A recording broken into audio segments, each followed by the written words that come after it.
আজকে আমার এই যে পরিচিতি, এই যে সবাই আমাকে আয়েশা নামে চেনে, সমস্তটাই হচ্ছে ক্রেডিট গোজ টু মা। বিকজ আমি যখন ক্যারিয়ারটা শুরু করেছিলাম খুবই ছোট, অ্যাজ আমি চাইল্ড অ্যাক্টর হিসেবে আমার ক্যারিয়ার শুরু। আমি কি বুঝতাম? কিছুই বুঝতাম না। মাই হাত ধরে ধরে নিয়ে যেতেন, যেখানে যেতাম আচ্ছা এখানে আজকে আমার কাজ হচ্ছে এরকম ব্যাপার।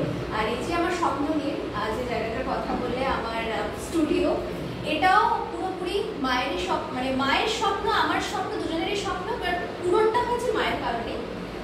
দুজনেই খালি বলতাম যে কবে আমাদের একটা স্টুডিও হবে যেখানে আমি আমার ডান্স ভিডিও, ডান্স শুট বা ইন্টারভিউ এরকম হবে। সো ফাইনালি সেই স্বপ্নটা পূরণ হয়েছে।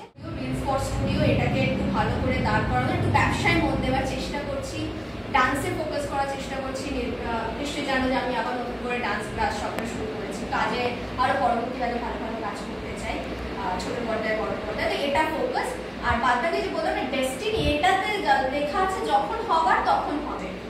এটাই লেখা আছে যখন হওয়ার তখন হবে।